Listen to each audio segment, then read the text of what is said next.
शब्दवाद नय षट द्रव्य गुण पर्याय और प्रमाण का जड़ कर्म चेतन बंध का अरु कर्म के अवसान का कहे कर स्वरूप यथार्थ जग का जो किया उपकार है उसके लिए जिन वाणी माँ को वंदना शत बार है।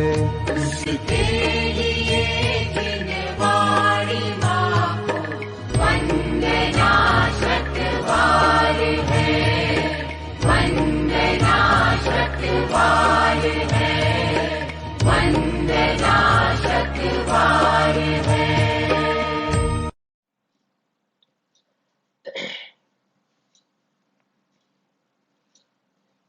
ओम जय जय जय नमोस्तु नमोस्तु नमोस्तु नमो रहंताणं नमो सिद्धाणं नमो आयर्याणं नमो वज्रायाणं नमो लोये सव्वसाहं नमः समय साराय स्वानुभूत्या चकासते चित्स्वभावाय भावाय सर्वभावान्तरच्छिदे तीन भुवन में सार वीतराग विज्ञानताम शिव स्वरूप शिवकार नमः त्रियोग संहारिके।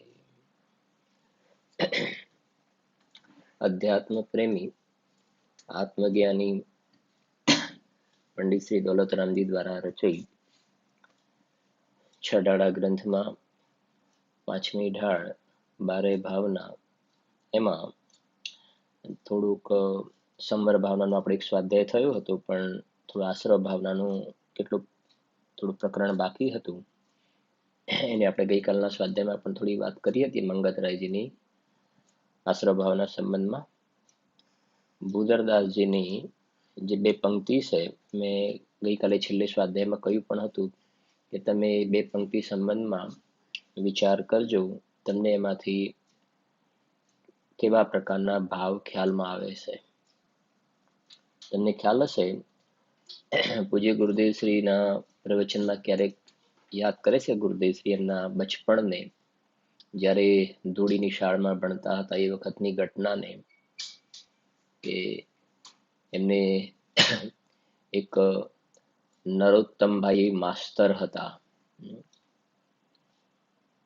તો એ એમના ઘરે જે હોશિયાર વિદ્યાર્થીઓ હોય ને એમને બોલાવે. હંમેશા કહે કે એમને બોલાવે એમના ઘરે, અને જાતે જ રસોઈ બનાવતા હતા, એકલા હતા. અને પછી એમને કહે કે હું જે પાઠ ભણાવવાનો હોઉં ને એ તમારે વાંચીને આવવાનું, એ તમારે વાંચીને આવવાનું, અને પછી હું ભણાવું એ વખતે તમારે વિચારવાનું કે તમે જે સમજ્યા અને જે સમજાવવામાં આવે છે તો એની સાથેનું અનુસંધાન મિલાન કરવું.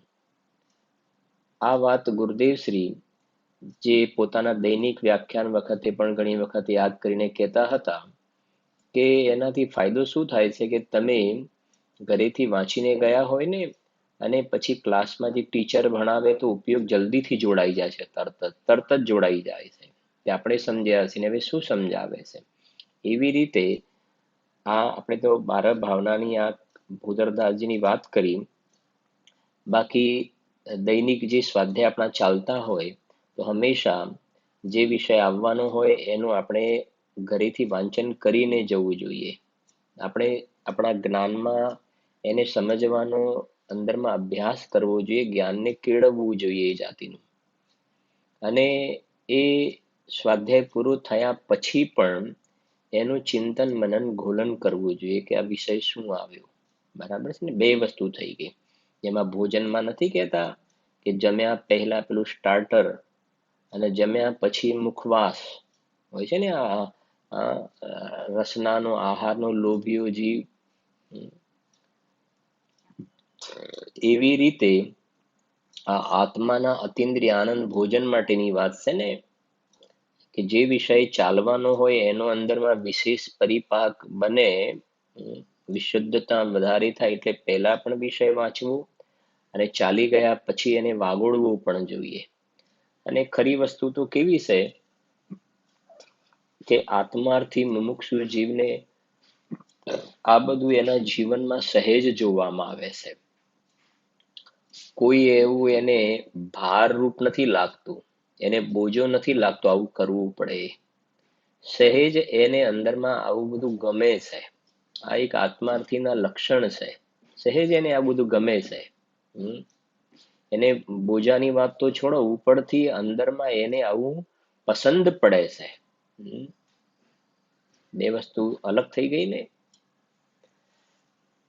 તો જો એમાં ભૂદરદાસજીની પંક્તિ હતી, મોહ નીંદ કે જોર જગવાસી ઘૂમે સદા, કર્મ ચોર ચહુઓર સરવસ લૂટે સુધ નહીં. જેવી રીતે સમજજો, આશ્રવ ભાવના, સંવર ભાવના અને નિર્જરા ભાવના, એમાં જે હોડીની અંદર પાણીનું આવવું બરાબર છે કે નહીં, પછી રોકાવું, પછી પાણીનું ખાલી કરવું, તો એ મંગતરાયજીમાં આપણને એ પ્રકારેનું સરોવર, હોડી, પાણી આવવું એ દ્રષ્ટાંત ત્યાં જોવા મળે છે. અને સામાન્ય રૂપે ઘણી જગ્યાએ દ્રવ્ય સંગ્રહ, દ્રવ્ય સંગ્રહમાં પણ એ તમને જોવા મળશે. ભૂદરદાસજી જે દ્રષ્ટાંત આપ્યું છે એવા જ પ્રકારનું આપ્યું છે, પણ એમને સરોવર અને નાવ, પાણી અંદર આવવું એ નથી આપ્યું. એમને આ પ્રકારે એક ઉદાહરણ આપ્યું છે. જોઈશું એટલે આપણને ખ્યાલ આવશે. જુઓ, બહુ સરસ લખ્યું છે એમને. અને આ ત્રણેય તમે વિચારજો. આશ્રવ, સંવર અને નિર્જરામાં આ ત્રણેયમાં તમને ચોર શબ્દ જોવા મળશે. ચોર.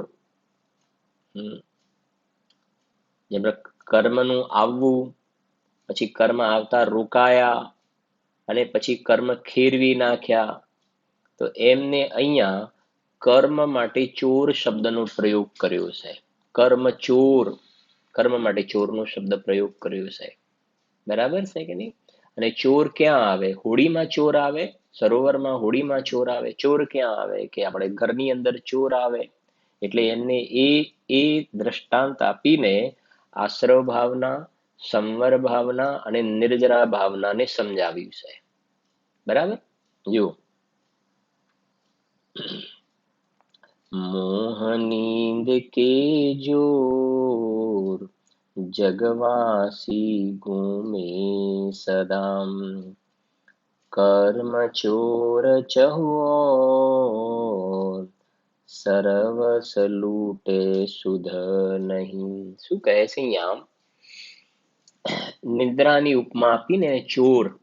થોડું આપણે, મેં કહ્યું ને, આપણે ચિંતન મંથન કરીએ તો આમાંથી બધું આપણે જાતે જેટલું શોધીએ ને, અને એનો પણ એક અતિન્દ્રિય આનંદ નહીં, હા, પણ આપણે જાતે સ્વાધ્યાય કરીને જાતે આપણને કોઈ અંદરથી ન્યાય મળે ને, તો એનો પણ એક અલગથી આનંદ હોય છે. હમણાં જ ગુરુદેવના પ્રવચનમાં આવ્યું હતું ને, બધાને ખ્યાલ આવ્યો હશે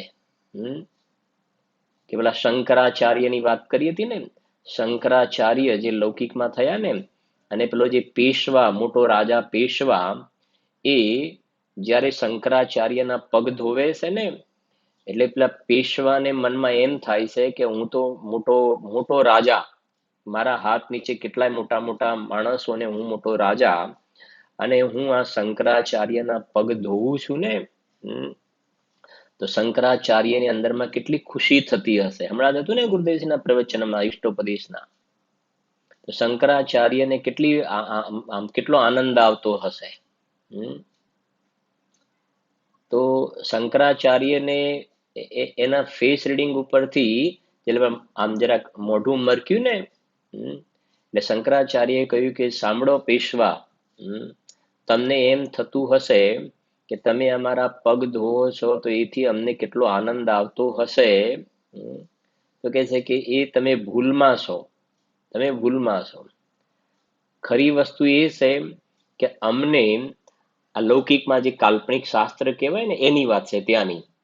તો એ કહે છે કે શાસ્ત્રની અંદર કોઈ વાત ગૂંચવણ વાળી હોય ને, અને ગૂંચવણ વાળી એનો કોયડો ખુલતો ના હોય, ઉકલતો ના હોય, પઝલ ખુલતી ના હોય ને, તો એનું સમાધાન ન થતું હોય, તો બધા 20-25 બધા વિદ્વાનો બેઠેલા હોય, અને જ્યારે એ એ જે ગૂંચવાયેલું જે તથ્ય હોય છે ને, એનું રહસ્ય જ્યારે ખુલે કે અહીંયા કહેવાનો આશય આવો છે, ત્યારે અમને જે આનંદ આવે છે ને, એવું આ તમે પગ ધોવો છો એમાં અમને આનંદ નથી આવતો.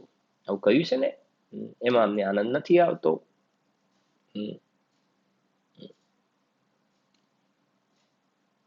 તો પછી પાછું ગુરુદેવ કહ્યું કે હવે એ તો બધી કાલ્પનિક બધી વાતો છે, બરાબર છે ને, સમજો. પણ મારે ત્યાં એ બતાવ્યું કે અમને આમાં જે મજા આવે છે એવી પેલામાં મજા નથી આવતી. હવે એ તો કાલ્પનિક વાતો છે, એની અંદર પણ કઈ કોયડો ખુલી જાય તો પણ, તો આ તો જીનવાણી માતા છે ને, પરમ સત્ય, કોઈ કાલ્પનિક નહીં. ભગવાનની ઓમ ધ્વનિમાં આવેલી બધી વાતો અરહત પ્રવચનનો અવયવ છે. આ ભગવાનની વાણી છે. અને એની અંદર સ્વાધ્યાય આપણે કરીએ ને, અને સ્વાધ્યાય કરતા કરતા અંદર આપણને જાતે વાંચન કરતા જે અંદરમાં ન્યાય ખ્યાલમાં આવે, અંદરમાં બેસતી જાય એક એક વાતો, જેમ પૂજ્ય ગુરુદેવશ્રીના હાથમાં સમયસાર ગ્રંથ આવ્યો ને, 78ની સાલમાં, એટલે એમની 32 વર્ષની ઉંમર હતી એ વખતે, જ્યારે સમયસાર ગ્રંથરાજ હાથમાં આવ્યું ને, એક વાંચતા વાંચતા જોતા જોતા જોતા ગયા ને, તરત જ બોલી કે શેઠ, આ તો અશરીરી થવાનું શાસ્ત્ર છે. સમજાય છે કે? તો એ અંદરમાં જે ઉમળકો આવ્યો, અંદરમાં રોમાંચ ઉલ્લસિત થયા ને, એ અંદર વાંચતા સ્વયંને પોતાની બધી વાતો બેસતી ગઈ, ખ્યાલમાં આવતી ગઈ. તો જાતે જ એ અંદરમાં સત્યને શોધતા ગયા ને, તો એ અંદરમાં જે ફિલિંગ થાય છે, અલગ પ્રકારના ફિલિંગ હોય છે. આપણે સ્કૂલમાં પણ જોયું છે ને, કોઈ એક્ઝામ્પલનો જવાબ ના આવતો ને મહેનત 2-3 વાર કરીને જવાબ આવી જાય, તો આપણને કેવું આમ, મારે જવાબ આવી ગયો. જાતે શોધ્યું ને. આ વાત થોડી આપણે મહેનત એટલા માટે કરીએ છીએ, વારંવાર થોડી ગુંટીએ છીએ એને, કે આપણી એક પ્રકારની સ્વાધ્યાયની અંદરની જે ક્વોલિટી જે છે, સ્વાધ્યાય કરવાની જે આપણી પદ્ધતિ છે, સ્વાધ્યાય કરીએ છીએ, પણ એની અંદર કેવા પ્રકારનું આપણી વિચારધારા હોવી જોઈએ, કેવું આપણું ચિંતન હોવું જોઈએ, આપણા ખ્યાલમાં આવે એટલા માટે.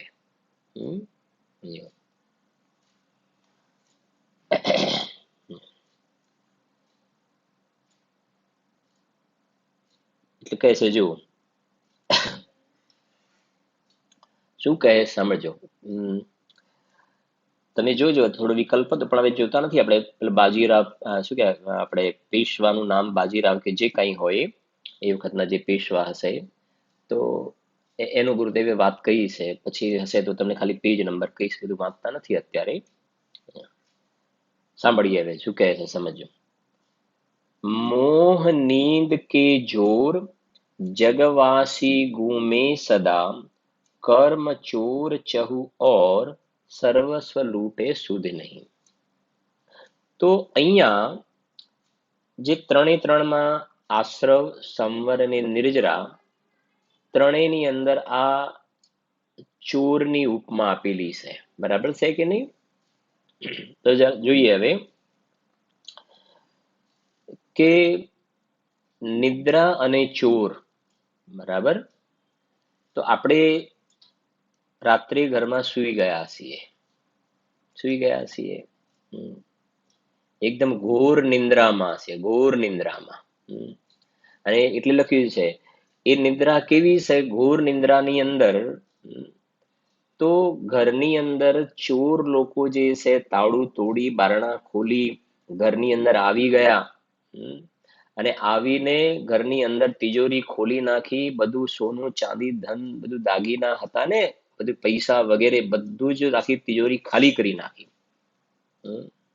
અને તું ઊંઘતો હતો, અને ચોર આવ્યા અને બધું લૂંટીને ચાલ્યા ગયા, આખું ઘર ખાલી કરીને ચાલ્યા ગયા. નીચે સમજો કે એક સાધન લઈને આવ્યા, તો બધું જ ભરીને ખાલી કરીને જતા રહ્યા. અને તું ઊંઘતો હતો, બરાબર છે કે નહીં? બસ એવી જ રીતે અહીંયા કહેવું છે, સમજી ગયા છો કે એવી રીતે અહીંયા અનાદિકાળથી આ જીવ મોહ નિદ્રામાં સૂતેલો છે. મોહ નિદ્રામાં. હમ. નિદ્રા, મોહને ક્યારેક નિદ્રાની ઉપમા આપી છે, મોહને ભૂતની ઉપમા આપી છે, મોહને દારૂ, મોહ મહામદ પીઓ અનાદિ, એમાં હમણાં નથી જતા આપણે. મોહને દારૂની ઉપમા આપી છે, કોઈ જગ્યાએ મોહને નિદ્રાની, કોઈ જગ્યાએ મોહને ભૂતની ઉપમા આપી છે. અત્યારે આપણે નિદ્રાની વાત લઈ રહ્યા છીએ. તો કહે છે કે બસ એવી જ રીતે, જેમ દ્રષ્ટાંતમાં કહ્યું એવી રીતે આ જીવ મોહ નિદ્રામાં સૂતેલો છે. હવે મોહ નિદ્રામાં સૂતેલો છે એટલે શું? અને સામે લખી જુઓ, મોહ, વાંચું છું, મોહ નીંદ કે જોર જગવાસી ઘૂમે સદા. જગવાસી એટલે સંસારી આ જીવ, અજ્ઞાની, મિથ્યા દ્રષ્ટિ મુખ્ય રૂપથી જગવાસી. હા, સિદ્ધાલયનો વાસી નહીં, આત્મવાસી નહીં, જગવાસી એટલે સંસાર વાળો, જેની પર્યાયમાં સંસાર છે, આ અજ્ઞાન દશા મોહ રાગ વિશે, જગવાસી. ઘૂમે સદા, ઘૂમે સદા. કેમ? મોહ નીંદ કે જોર, મોહ નીંદ કે જોર. આ હવે સમજે ને, આશ્રવ, આ પર્યાયમાં આશ્રવનું એક નામ મોહ. આપણે ક્યારેક કહીએ ને, આશ્રવનું એક નામ આપી દો તો મોહ. પછી ડિટેલ કરો તો મોહ રાગ દ્વેષ. બરાબર, પછી એના જેટલા આગળ ભાગ કરવા હોય એટલા એ પ્રમાણે. તો આ કહે છે કે અંદરમાં મિથ્યાત્વ ભાવ ને કષાય ભાવ, આ મોહ રાગ દ્વેષના પરિણામ છે ને, એના કારણે આ જીવ સંસારની અંદર પરિભ્રમણ કરી રહ્યો છે. સંસારમાં પરિભ્રમણનું બીજું કોઈ જ કારણ છે નહીં. પેલું તે બતાવી દીધું, આશ્રવ ભાવના છે ને, તો જેમ દોલતરામજીએ લખ્યું કે આશ્રવ દુઃખકાર ઘને રે, દોલતરામજીએ લખ્યું આશ્રવ દુઃખકાર ઘને રે, આશ્રવ દુઃખદાયક તત્વ છે. ભૂધરદાસજીએ અલગ રીતે આશ્રવનું સ્વરૂપ સમજાવ્યું, એમને દુઃખકાર કહ્યું. ભૂધરદાસજીએ કહ્યું કે જો આ આશ્રવની તમે ઉપાસના કરો છો ને, આશ્રવનું સેવન કરો છો ને, માટે સંસારમાં રખડો છો. ચાર ગતિમાં પરિભ્રમણનું કારણ આશ્રવ છે. મોહ નીંદ કે જોર જગવાસી ઘૂમે સદા. એક ગતિમાંથી બીજી ગતિમાં જે રખડી રહ્યો છે, એ મોહના કારણે રખડી રહ્યો છે. એ સમજાવી રહ્યા છે. અને બીજી સીધી વાત એ થઈ ગઈ ને, ચાર ગતિમાં રખડી રહ્યો છે એનો મતલબ દુખી છે, જે સંસાર ભાવનામાં.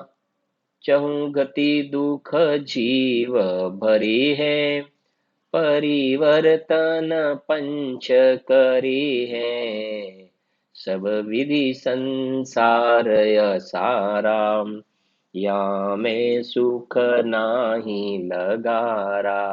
આ એક એક પંક્તિનો અર્થ કરીએ છીએ આપણે, એક એક શબ્દનો. જગવાસી ઘૂમે સદા, અને ઘૂમે એટલે ચહુગતિ દુઃખ જીવ ભરે હે, ચારેય ગતિની અંદર જીવ દુઃખ ઉઠાવી રહ્યો છે. દ્રષ્ટાંત આપ્યું હતું ને એ વખતે રત્નકર્ણ શ્રાવકાચાર્યનું, કે જેમ પેલું આધણ મૂકેલું હોય, આધણ, અને એની અંદર જે પાણી જે ગરમ થાય ને, તો એમાં જે ચોખા ને દાળ હોય એ પણ એકદમ ગરમ ગરમ થઈ જાય, અને ઉપર નીચે દોડે, ઉપર નીચે એકદમ તપતાય માંડે. એમ આ જે કષાયો, આજે પણ ગુરુદેવના પ્રવચનમાં હોળી સળગી છે, હોળી સળગી છે આવ્યું ને 2-3 વાર. આ કેસે કષાયોની ભઠ્ઠીમાં જલી રહ્યો છે, અને એક ગતિમાંથી બીજી ગતિમાં પરિભ્રમણ કરી રહ્યો છે. કેમ? મોહ નીંદ કે જોર, મોહ નીંદ કે જોર.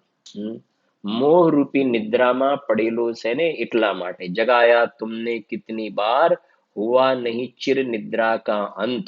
છે કે નહીં? બધી જગ્યાએ તમને મળશે, તમે વિચારશો તો. આ જગાયા તુમને કિતની બાર, અરે બેચેત પડા મેં સંત. બેચેત પડા, કાંઈ ભાન નથી જીવને. એક તમને બીજી વાત સાથે કરું ને, આ નિદ્રાની વાત છે એટલે, માણસ ઊંઘમાં હોય ને, સમજજો, નિદ્રાની ઉપમા મોહની જેમ, મોહ નિંદ, મોહ નિંદ. જ્યારે માણસ નિંદ્રામાં હોય, સૂતો હોય ને, ઊંઘમાં હોય, સમજજો. તમે વિચારજો, રાત્રે તમે ઊંઘમાં હો, સૂતા હો, એ વખતે તમને ખબર છે કે તમે કયા ગામમાં, કયા નગરના છો? કે આમ તો આપણે કે અમે મુંબઈ વાળા, કે અમે અમદાવાદ વાળા, કે અમે તલોદ વાળા, કે અમે હિંમતનગર વાળા, સમજાય છે, કે અમે રખિયાલ વાળા. હા, રાત્રે તમે સુઈ જાઓ, એ વખતે સૂતા હોય વખત તમને કઈ ખબર છે કે અમે ક્યાં વાળા? કઈ ખબર નથી ને. અરે એ અમદાવાદ મુંબઈ વાળા તો છોડો, પણ રાત્રે સુઈ ગયા હોઈએ એ વખતે અમદાવાદ મુંબઈમાં કયા એરિયામાં કયા પરાના જે કહેવાય ને, એનું પરા હોય છે ને, કે ભાયંદરના કે મલાડના કે અહીંયા મણિનગરના કે ઓઢવના કે અહીંયા વસ્ત્રાપુરના, કઈ ખબર હોય છે ઊંઘતા હોઈએ એ વખતે? પછી ખબર નથી. અચ્છા, પછી આપણે શું કહેવાય ને, ઘરમાં 3-4 રૂમ હોય ને, 3 BHK 4 BHK, એમાં કયા રૂમમાં ઊંઘીએ છે, ઊંઘેલા છે, કઈ ખબર છે ઊંઘમાં? એ ખબર નથી. કયા ઊંઘની અંદર વાત કે ઊંઘમાં કયા રૂમમાં ઊંઘ્યા છે એ ખબર નથી. કેવી ચાદર પાથરેલી છે નીચે, કેવા કલરની, એ ખબર નથી. કશી જ ખબર નથી ને.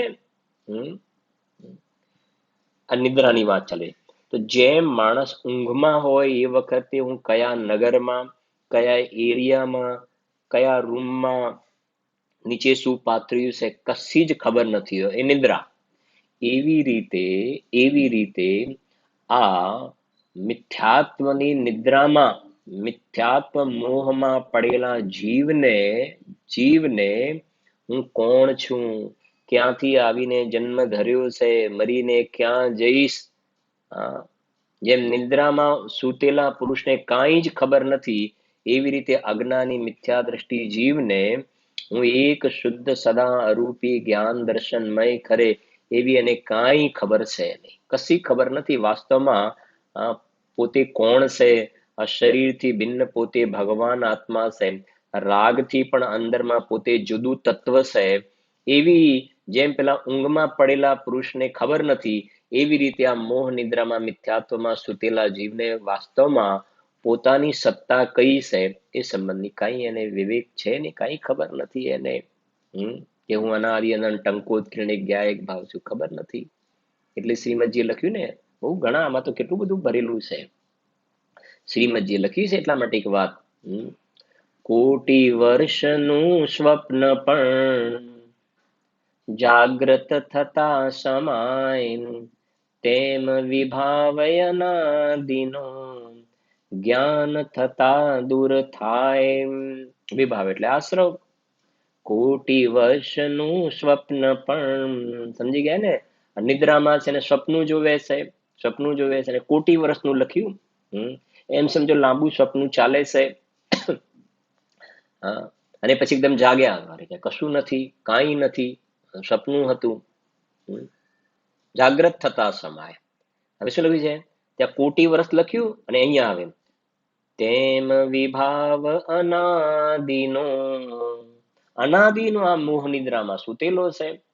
તેમ વિભાવ અનાદિનો, એ શું માને છે હવે વિભાવમાં? કે આ મારું મકાન, મારી દુકાન, મારી ઓફિસ, મારો પરિવાર, મારા પૈસા, એવું બધું માને છે.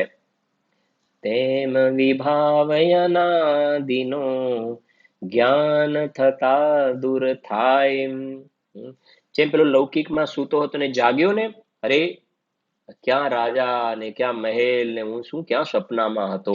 હું એમ સપનામાં તો રાજા ને મહેલ ને રાણીઓ ને બધા ખમ્મા ખમ્મા કરે, અને મોસંબીના રસ પીવું છું ને, પેલા પલંગ પર રેશમી શું કહેવાય ચાદર ઓઢે પડ્યું છે ને, ઓઢવા પાથરવાનું બધું, એકદમ કશું નથી. એમ અહીંયા કહે છે કે આ જીવ અનાદિ કાલથી તેમ વિભાવ અનાદિનો, આ મોહ અનાદિનો છે, જ્ઞાન થતા દૂર થાય. જ્યારે અહીંયા સંવરનો જન્મ થયો, સમ્યક જ્ઞાન થયું ને, તો જેમ જાગ્યો ને એ વખત ફટાક દઈને દૂર થઈ ગયો. એમ જ્યાં સમ્યક જ્ઞાન થાય છે એ વખતે આ બધું આપોઆપ વિલયને, ત્યારે ખ્યાલ આવે છે દૂધના દૂધ ને પાણીના પાણી થઈ જાય છે. ખબર પડે છે તરત 38 ગાથા સમય સામે. હવે તરત જ એનું આધાર કાર્ડ બદલાઈ ગયું, સમ્યક દ્રષ્ટિનું આઈ કાર્ડ, આધાર કાર્ડ અલગ છે. એ બોલે છે હું એક શુદ્ધ સદાય રૂપી જ્ઞાન દર્શનમય ખરે, કઈ અન્ય તે મારું જરી પરમાણુ માત્ર નથી. અરે બદલાઈ ગઈ ને, આખી લાઈન બદલાઈ ગઈ. બરાબર છે ને? અજ્ઞાન દશામાં શું સ્થિતિ હતી એ કહે છે, સમજો કે મોહ નીંદ કે જોર જગવાસી ગુમે સદા. સંસારમાં પરિભ્રમણનું કારણ મૂળ તો આ છે, મિથ્યાત્વ. પછી કર્મ ચોર ચહુ ઓર, જો કર્મ ચોર ચહુ ઓર, શબ્દ વાપર્યો ને, નિદ્રા અને ચોર. દ્રષ્ટાંતમાં જોયું એ પ્રમાણે સુતાલસિંહ અને ચોર આવ્યા, બધું લૂંટીને ચાલી ગયા. એવી રીતે કર્મ ચોર ચહું ઓર સર્વસ્વ લૂટે સુધ નાઈ. શું કહે છે?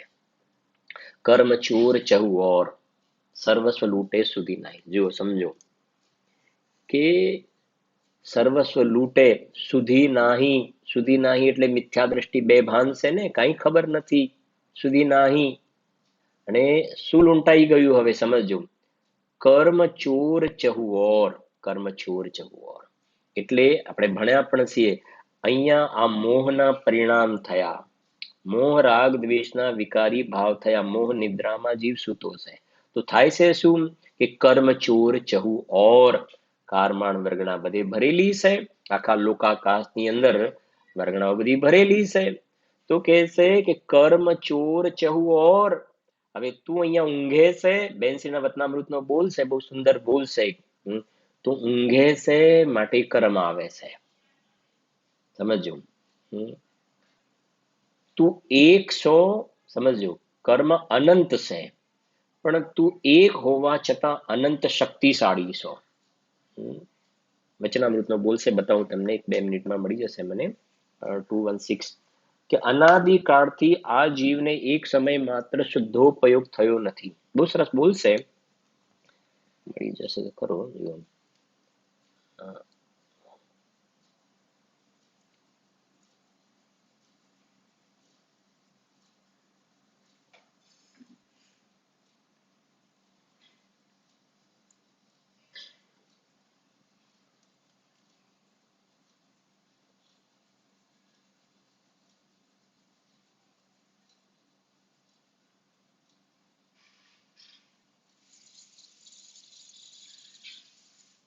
હા, 207 નંબરનો બોલ છે, સાંભળજો. બહુ સુંદર બોલ છે. હે જીવ, સાંભળજો. હે જીવ, અનંત કાળમાં શુદ્ધોપયોગ ન કર્યો તેથી તારો કર્મ રાશિ ક્ષય થયો નહીં. તું જ્ઞાયકમાં ઠરી જા તો એક શ્વાસોશ્વાસમાં તારા કર્મો ક્ષય થઈ જશે. હવે સાંભળજો. તું ભલે એક છો પણ તારી શક્તિ અનંતી છે. આત્મા એક છે ને, પણ અનંત શક્તિઓનો સંગ્રહાલય છે. તું સમજો, તું એક અને કર્મ અનંત. તું એક અને કર્મ અનંત, પણ તું એક જ અનંતી શક્તિ વાળું, બધાને પહોંચી વળવા બસ છો. જેમ કે છે ને, શેર જાગા તો હિરણ ભાગા. શેર જાગા તો હિરણ ભાગા. એમાં હું પરમાત્મા છું એવો જ્યાં અંદરમાં ટંકાર થયો ને, સ્વસંવેદનમાં પ્રત્યક્ષ થયું ને, તો કહે છે કે ભાવબંધન તડતડ તૂટ પડે. કર્મના આપોઆપ ક્ષણભરની જ રસ કો પીચેતન મિથ્યામલ કો ધો દેતા હૈ. એ આ છે. જો તું એક, સમજો, બહુ સરસ છે. તું એક અને કર્મ અનંત, પણ તું એક જ અનંતી શક્તિ વાળો.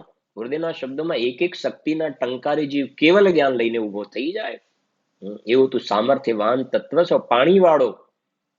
ગુરુદેવના પ્રવચનમાં આવે છે, આ પાણી વાળો એવો છે ભગવાન આત્મા, પાણી વાળો કે એની આગળ અચ્છા અચ્છા પાણી વાળા જે કહેવાય ને, નથી મોટા મોટા માણસો પણ પાણી ભરે છે, નથી કહેતા મોટા મોટા માણસો, આ એવો પાણી વાળો છે.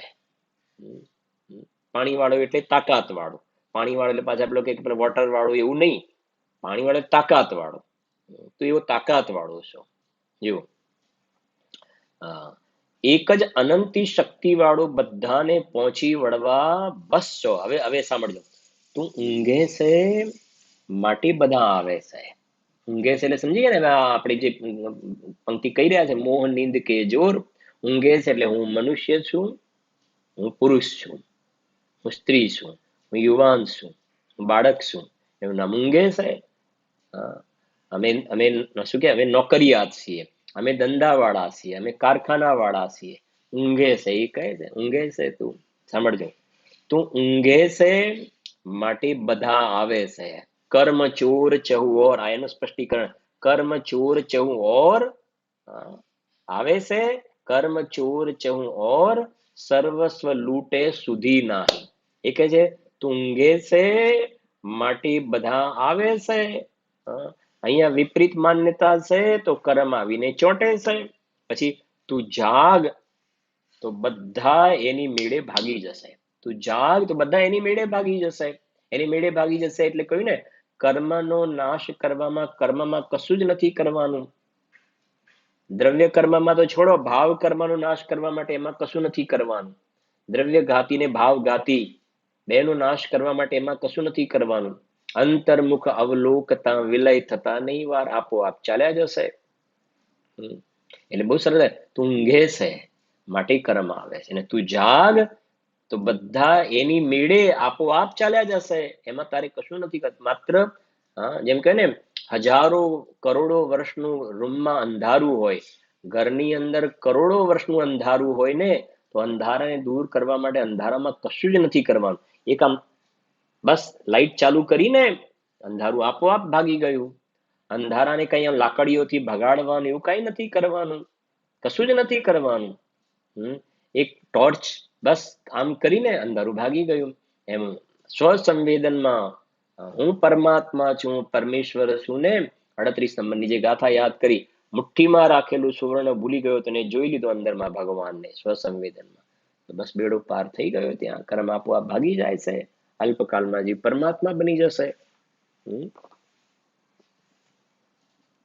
એટલે કહે સમજો ભાઈ, મોહ નીંદ કે જોર, શું કહે છે, જગવાસી ગુમે સદામ, કર્મ ચોર ચહુ ઓર સર્વસ્વ લૂટે સુધી નાહી. સર્વસ્વ લૂટે, સર્વસ્વ લૂટે નો મતલબ એ છે કે જે ભાઈ ઘરમાં તું તિજોરીની અંદર રૂપિયા સોનું લઈ ગયા, ચાંદી લઈ ગયા, કેશ લઈ ગયા, બધું લઈ ગયા, કશું બાકી નથી કહેતા, બધું લઈ ગયા. ચોર આવ્યા તો કશું બાકી નથી રાખ્યું. કાંઈ બાકી નથી રાખ્યું. આખું બધું શું કે બધું નથી કહેતા કે બધું સાફ કરીને લઈ ગયા. કે તમે ક્યાં હતા? બહારગામ ગયા? ના, કે અમે ઘરે જતા હતા. શું કરતા હતા? ખબર નહીં. કે એવા મને તો ખબર નથી કે ઊંઘમાં, હું તો ઘરે જતો સૂતો હતો, પણ મને ખબર જ નથી પડી બધું લઈ ગયા. હવે સમજીએ એની ઊંઘ કેવી કહેવાય, એની ઊંઘ કેવી કહેવાય ને, કે બધું લઈ ગયા, કે કશું જ નથી રાખ્યું. સાફ તળિયા ઝાટક કરી નાખ્યા હશે, બધું લઈ ગયા. કપડા દાગીના બધું કાંઈ નથી રાખ્યું. બસ એવી રીતે અહીંયા કહે છે કે જેમ પેલો તો જળ વૈભવ છે, એવી રીતે અહીંયા ભાવ સમજવો. લૂંટેનો મતલબ અહીંયા ખરેખર તારી પર્યાયની અંદર સમ્યક દર્શન, જ્ઞાન, ચારિત્ર પ્રગટ થવા જોઈએ. રત્નત્રય પ્રગટ થવા જોઈએ તારી પર્યાયની અંદર. નિર્મળ પર્યાયનો જન્મ હોવો જોઈએ. મિથ્યા દર્શનની જગ્યાએ સમ્યક દર્શન હોવું જોઈએ. મિથ્યા જ્ઞાનની જગ્યાએ સમ્યક જ્ઞાન હોવું જોઈએ. મિથ્યા ચારિત્રની જગ્યાએ અહીંયા સમ્યક ચારિત્ર હોવું જોઈએ. કેમ કે આ સમ્યક દર્શન, જ્ઞાન, ચારિત્ર એ તારી સંપદા છે. કેવલ જ્ઞાન એ તારી સંપદા છે. અનંત દર્શન, અનંત જ્ઞાન, અનંત સુખ, અનંત વીર્ય એ તારી સંપત્તિ છે, એ સંપદા છે. અને એ આજે તારી પર્યાયમાં પ્રગટ નથી થઈ રહી ને, તારી પર્યાયમાં એ પ્રગટ નથી થઈ રહી, એનું નામ તું લૂંટાઈ રહ્યો છે. દ્રવ્ય સ્વભાવમાં તો સામર્થ્ય છે જ. દ્રવ્ય સ્વભાવમાં એને તો કોણ લૂંટી શકે? એ તો દુર્ગ કિલ્લો છે, શુદ્ધ અંત તત્વ, એને કોણ લૂંટી શકે? પણ તારી પર્યાયની અંદર આ પ્રાપ્તની પ્રાપ્તિ નથી થઈ રહી ને, નથી થઈ રહી, એનું નામ છે કે તું લૂંટાઈ રહ્યો છે. તું લૂંટાઈ રહ્યો છે, આ લૂંટી રહ્યા છે. જે આપણે બોલ્યા હતા ને આપણા નિયમ સાન્યાત કરીને, કે આ કુટુંબ પરિવાર વાળા જે છે એ બધા ઠગોની ટોળી છે, લૂંટારા છે, ધુતારા છે. એ તો એમને જે લૂંટારા વગેરે કહ્યા ને, એ તો તું લૂંટાય છે તો એમના ઉપર લૂંટારાનો આરોપ આવ્યો. તું લૂંટાય છે તો એમ આ કર્મ ચોર ચહું ઓર સર્વસ્વ લૂંટે સુધી નાહી. તને અંદરમાં, આ અંદરમાં હું ભગવાન આત્મા છું, અનંત શક્તિઓનો સંગ્રહાલય છું. મારામાં બધી ગઈકાલે ગુરુદેવના પ્રવચનમાં કેટલી વાર પંચ પરમેષ્ઠીની બધી દશાઓ મારામાં પડેલી છે. અંદરમાં અનંત સિદ્ધની પર્યાયો પડેલી છે. એક નહીં, અનંત કેવલ જ્ઞાનની પર્યાય. આ ભગવાન આત્મા કેવલ જ્ઞાનનો દરિયો છે, સમ્યક દર્શનનો દરિયો છે. એમ દરિયો ખ્યાલ આવે છે ને, દરિયો થોડો આપણે સમજીએ દરિયાનો ભાવ. જેમ આપણા ઘરની અંદર કેમ અમે પાણીની ટાંકી રાખી છે, માટલું છે, પછી પાણી ટાંકી ઉપર રાખી છે, નીચે રાખી છે, કેટલું પાણી કે 5,000 લીટર 10,000 લીટર જેને જે હોય, કદાચ કોઈને એટલું હોય તો એટલું અમે પાણી સ્ટોક રાખીએ છીએ. અને દરિયામાં કેટલું પાણી હોય ખબર પડે છે ને, દરિયામાં કેટલું પાણી. દરિયો તો નથી રાખતા ને ઘરમાં. દરિયાનું ભાવ ભાષણ, દરિયાનું ભાવ ભાષણ. તો આ જે ભગવાન આત્મા શુદ્ધાત્મા છે ને, એ કહે છે કે કેવલ જ્ઞાનનો દરિયો છે, કેવલ જ્ઞાનનો દરિયો. આમ એક સ્થૂળ પહેલા વાત કરીએ ને તો અનંત ગુણોનો દરિયો છે. પહેલા તો અનંત ગુણોનો દરિયો, જ્ઞાન દર્શન ચારિત્ર વગેરેના પર સમજો દરિયા ઉપરથી ભાવ ભાષણ. અને આ દરિયો એટલે મુંબઈનો દરિયો નહીં, સ્વયંભૂ રમણ સમુદ્ર વાળો દરિયો. એના કરતા પણ આ અંદરમાં અનંત ગુણોનો પોતે ભંડાર, 1 2 3 4 એ પ્રમાણે ગણવામાં આવે ને તો અનંત ગુણોનો પોતે દરિયો છે, અનંત ગુણનો દરિયો. અને એમાંથી જ્ઞાન ગુણ લેવામાં આવે તો જ્ઞાન ગુણ જે છે એ કેવલ જ્ઞાનનો દરિયો છે. જ્ઞાન ગુણ કેવલ જ્ઞાનનો દરિયો. શ્રદ્ધા ગુણ સમ્યક દર્શનનો દરિયો છે. એમાંથી સમ્યક દર્શન આવ્યા કરે, આવ્યા કરે, આવ્યા કરે. ઘરમાં ટાંકી ખલાસ થઈ જાય ને ઘડીકમાં, દરિયો ખાલી ના થાય. સ્વયંભૂ રમણ સમુદ્ર ખાલી થાય, દરિયો ટાંકી તો ખલાસ થઈ જાય. આ ટાંકી નથી. શ્રદ્ધા ગુણ એ સમ્યક દર્શનનો દરિયો છે. જ્ઞાન ગુણ એ કેવલ જ્ઞાનનો દરિયો છે. ચારિત્ર ગુણ યથાખ્યાત ચારિત્રમાં વિતરાગતાનો દરિયો છે. એક એકમાં લગાવો. સુખ ગુણ છે અનંત સુખનો દરિયો છે. દરેક સમય સુખ સુખ સુખ નીકળ્યા કરે. આવો અંદરમાં પોતે ચૈતન્ય રત્ના કર્યો ભગવાન આત્મા શુદ્ધ આત્મા છે. તું ખાલી નથી, અનંત ગુણથી ભરપૂર ભરેલો બાદશાહ તત્વ છો તું. હવે કહે છે કે આ પર્યાયની અંદર આવી જે પ્રાપ્તિ થવી જોઈએ ને, પ્રાપ્તિ થવી જોઈએ. પણ એ કહે છે કે તે સંગ વચ્ચે કહ્યું ને, પહેલી બેન્ચમાં ભગવાન આત્મા છે અને છેલ્લી બેન્ચમાં આ રાગાદી મોહ આદિ વિકારી ભાવ છે. ફર્સ્ટ બેન્ચ ને છેલ્લા બેન્ચ ક્લાસની વાત કરી હતી ને સ્કૂલની. હવે આ એક સમયની પર્યાય છે ને, એક સમયની પર્યાય. હવે આપણું જે બાળક છે ને, સ્કૂલમાં ભણવા જાય છે છોકરો, એ છેલ્લી બેન્ચ વાળાની સંગતિ કરે ને તો આપણને ગમતું નથી. કેમ કે આપણને ખ્યાલ છે કે એની ફ્રેન્ડશીપ કરીને એટલે આપણું ઘર ખાલી થઈ જશે. હવે આ ખોટી સંગતિ ચડી જવાનો, ઘર ખાલી થઈ જશે. અને પેલી બેન્ચ ઉપર બેસે તો એક અંદરમાં આપણને એક અલગ પ્રકારનો ભાવ હોય છે ને. આ તો દ્રષ્ટાંત છે. બસ એવી જ રીતે જે જીવોએ આ પર્યાયે આ મોહ રાગ દ્વેષ આદિ વિકારી ભાવોની સંગતિ કરી છે ને, એના ખભે હાથ મૂક્યો છે ને, તો જેમ કહ્યું ને ઘર ખાલી થઈ જવાનું, એમ મોહ રાગ દ્વેષની સંગતિ કરી છે તો પર્યાયની અંદર સમ્યક દર્શન જ્ઞાન ચારિત્રનો વૈભવ નથી જોવામાં આવતું. જે સમય સારની 5 નંબરની ગાથામાં કહ્યું ને, અમને આ જે નિજ વૈભવ પ્રગટ્યો છે, વૈભવ પ્રગટ્યો છે, અને એ પ્રગટેલો વૈભવ વડે અમે જગતના જીવોને આ અમે એકત્વ વિભક્ત શુદ્ધ આત્માને બતાવીએ છીએ. અને તમે પણ સ્વાનુભવથી અને પ્રમાણ કરો અને તમારી પર્યાયમાં વૈભવ પ્રગટ કરો. પણ એ ક્યારે થાય કે જેમ ફર્સ્ટ બેન્ચમાં એમ આ પર્યાય આ ત્રિકાલી ધ્રુવ ભગવાન આત્મા જે હુકમનો એકો જે છે જ્ઞાયક ભાવ, બસ એના ગળામાં વરમાળા પહેરાવે કે હું પરમાત્મા છું. એ જ્યારે સ્વસંવેદનમાં પ્રત્યક્ષ થાય ને ત્યારે પર્યાયમાં આ વૈભવ પ્રગટ થતો જોવામાં આવે છે. અને આ જીવ મોહ નિદ્રામાં સૂતેલો છે તો કે છે કે આ પર્યાયમાં જે રત્નત્રયની સંપદા પ્રગટ થવી જોઈએ એનો ઉત્પાદ નથી થતો. ઉત્પાદ નથી થતો. અનાદિકાળથી એક સમય માત્ર પણ આવા પ્રકારના ઉત્પાદ વાળી પર્યાય આવી જ નથી. ઉત્પાદ તો અનાદિકાળથી આજ સુધી અનંત પર્યાયો ઉત્પાદ થઈને વ્યય, ઉત્પાદ થઈને ઉત્પાદ થઈને વ્યય થઈ ગઈ. પણ રત્નત્રય વાળી પર્યાય, સર્વગુણાંશ સમ્યક્ત વાળી પર્યાયનો ઉત્પાદ થયો નથી. અને નથી થયો એનું નામ મારું બધું લૂંટાઈ રહ્યું છે, લૂંટાઈ રહ્યું છે. એટલે લખ્યું સર્વસ્વ લૂંટે સુધી નહીં.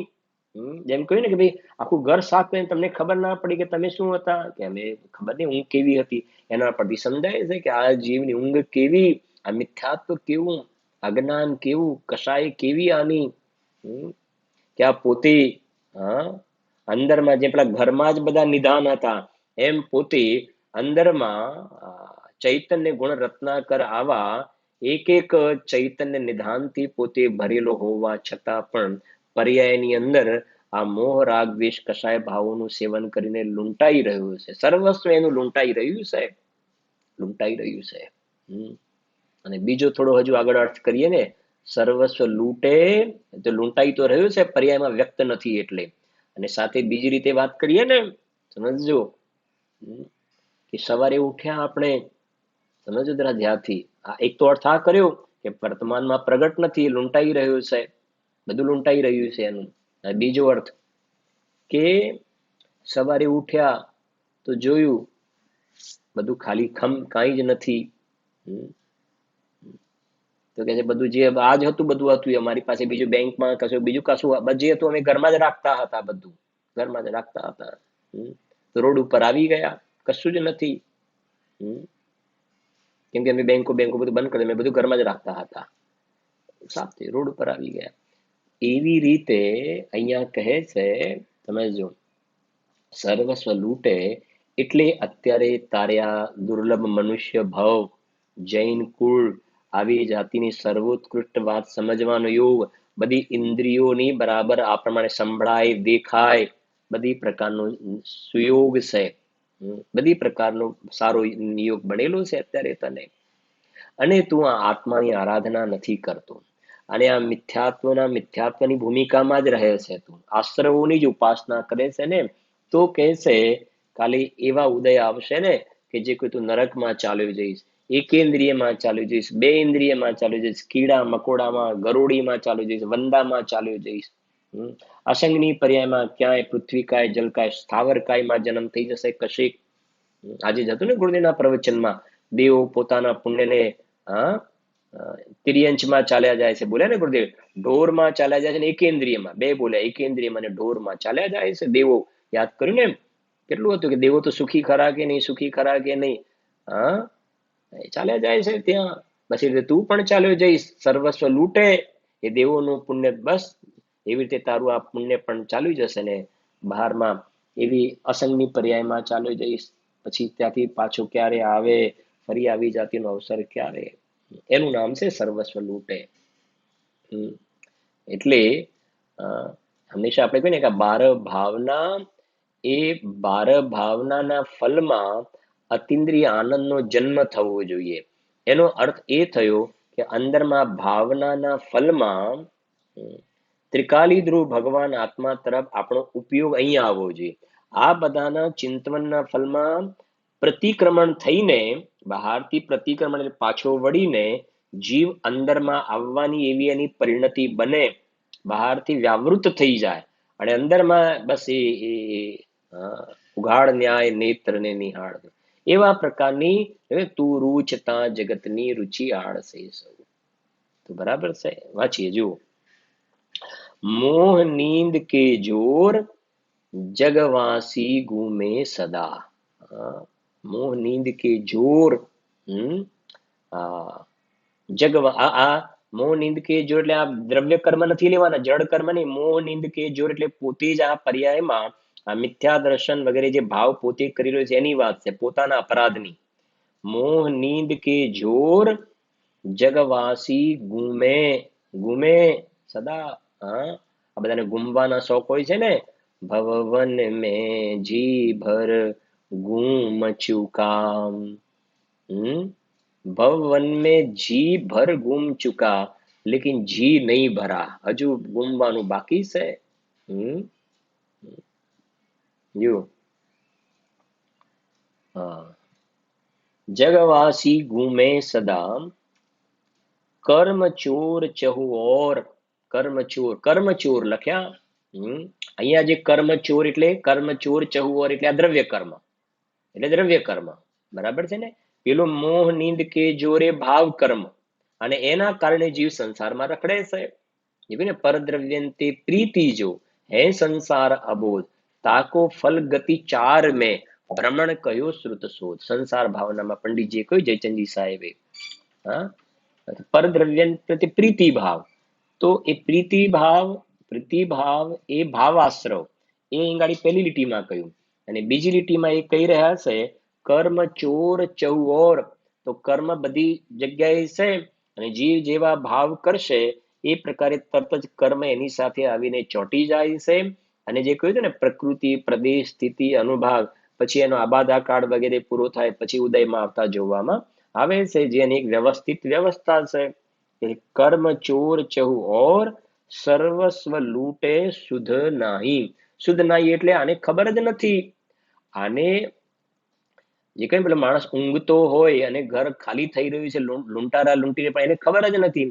એવી રીતે આ જીવને જ્યાં સુધી અંદરમાં સ્વસંવેદનમાં પોતાનો આત્મા પ્રત્યક્ષ નથી થતો, એટલે કે આ મોહ રાગ દ્વેષનું સેવન કરે છે, તો પોતે પર્યાયમાં રત્નત્રયના વૈભવથી લૂંટાઈ રહ્યો છે, એટલે એને પ્રગટ નથી. એક અર્થ એ કર્યો. અને બીજો અર્થ કર્યો કે આ પર્યાય પૂરી થયા પછી જીવ એવા સ્થાનમાં ચાલ્યો જશે કે એને આ દેવ શાસ્ત્ર ગુરુનું શરણ કે આવા પ્રકારનો નિયોગ મળે એવી જાતિની વ્યવસ્થા મળવી એને દુર્લભ છે. એટલે અહીંયા આગળ સમજાવી રહ્યા છે કે સર્વસ્વ લૂંટે, આવું એને ખ્યાલ હોવા છતાં પણ આ જીવ ચેતતો નથી. નંદીશ્વર વિધાનમાં લખ્યું છે કે શ્રી ગુરુ સમજા સમજા હારે, કિંતુ નામે ભવસે હારા. શું કહ્યું? 1 મિનિટમાં પૂરું કરીશ, 2 મિનિટમાં. કે શ્રી ગુરુ સમજા સમજા હારે, શ્રી ગુરુ સમજાવીને હારી ગયા. એટલે હારી ગયા એનો મતલબ, જે સમજો કે ઋષભદેવ થી માંડીને મહાવીર ભગવાન લઈએ આપણે સમજવા માટે, તો બધા તો મોક્ષમાં ચાલ્યા ગયા એમની દિવ્ય ધ્વનિ સાંભળીને. અને આ જીવ ભગવાનના શરણમાં પણ અનંતવાર જઈ આવ્યો. આવે છે ને પાઠની અંદર, ભવ ભવ મેં જીન પૂજન કીની, દાન સુપાત્ર હી દીનો, ભવ ભવ મેં સમવ શરણ મેં, દેખ્યો જીન ગુણ ભીનો. તો અનંતવાર ભગવાનના સમવ શરણમાં ગયો. સાક્ષાત તીર્થંકર ભગવાનની વાણી સાંભળી, એવું ને, શ્રુત પરિચિત અનુભૂત સર્વને કામ ભોગ બંધનની કથા, પરથી જુદા એકત્વની ઉપલબ્ધિ કેવળ સુલભના. ભગવાનની વાણી સાંભળી ખરી અનંતવાર, પણ જે કહ્યું કે શ્રી ગુરુ સમજા સમજા હારે, કિંતુ નામે ભવસે હારા. તો શ્રી ગુરુ તો બધા તીર્થંકરો તો મોક્ષમાં ચાલ્યા ગયા, અનંતવાર તું સમવ શરણમાં ગયો, બધા તો મોક્ષમાં ચાલ્યા ગયા, પણ તું ક્યાં છે? કે તું હજુ ત્યાંનું ત્યાં છે. આપણે નથી કહેતા ક્યારેક કે ભાઈ, એમ સમજો કે ભાઈ પહેલા ધોરણમાં છોકરો ભણતો હોય ને, ફર્સ્ટ સ્ટાન્ડર્ડમાં, તો પહેલા ધોરણમાં ભણે છે, તો પછી ફેલ થયો, પછી પાછો ફરી ફેલ થયો, પછી ફરી ફેલ થયો, 4-5 વર્ષ સુધી ફેલ થાય, તો મા બાપને દુઃખ થાય કે ના થાય? અરે કે છે, પહેલા નંબરની જગ્યાએ બીજો નંબર આવે તોય પણ જાણે આમ પેલું ગુણસ્થાન પડી ગયું એવું જેવું દુઃખ થાય, એના કરતા જાણે વધારે દુઃખ થતું હોય છે ને આ મોહી જીવને, કે નંબર પાછળ કેમ આવ્યો. તો પછી જ્યારે પહેલા ધોરણમાં 2-3 વર્ષ બગાડે ને, તો આ જીવની સ્થિતિ એ છે કે અનાદિ કાળથી આ જીવ પહેલા ગુણસ્થાનમાં જ છે. અને જેને નથી કહેતા કે ભાઈ પહેલા ધોરણમાં ને પહેલા ક્લાસની અંદર હોય તો આપણે કહીએ છીએ સાવ ડફોડ છે, ડઢાનો ઢ છે. એવી રીતે મિથ્યા દ્રષ્ટિ અજ્ઞાની જીવ ડફોડ છે, તું ડઢાનો ઢ છે, કે અનંત કાળથી તું પહેલા ધોરણમાંથી ચોથા ધોરણમાં, એટલે બીજા ધોરણ લો, ચોથું એટલે પહેલા ધોરણથી તે આગળ વધ્યો જ નથી. અનાદિ કાળથી ત્યાંનો ત્યાં છે. જેમ પેલી ગાંચીની ગાણીનો બળદ હોય, એની આંખે પાટા બાંધેલા હોય અને આખો દિવસ રાઉન્ડ ફરે ને, એને એમ લાગે છે કે હું ઘણો આગળ નીકળ્યો, પણ ત્યાંનો ત્યાં છે. એવી રીતે અજ્ઞાની જીવ અનાદિ કાળથી ત્યાંનો ત્યાં છે. તો આ આશ્રવ ભાવનાના સ્વરૂપને સમજી અને આશ્રવથી જે વિરામ લઈ અને પોતાના સ્વરૂપની અંદર જે સાચું વિશ્રામ સ્થાન છે ત્યાં વિરામને પ્રાપ્ત થાય, એવી મંગલ કામના સાથે અહીંયા આપણે આશ્રવ ભાવનાનો સ્વાધ્યાય પૂર્ણ કરીએ છીએ. સંવર ભાવના જે આપણે શરૂ કરેલી છે એને આગળ કન્ટિન્યુ કરીશું. निज निधि निज में बताई, यह अनंत उपकार है, उसके लिए जिन वाणी माँ को वंदना शत बार है, वंदना शत बार है। बोली परम मंगलकारी भवताणी द्वादशांग वाणी माता नो जय हो।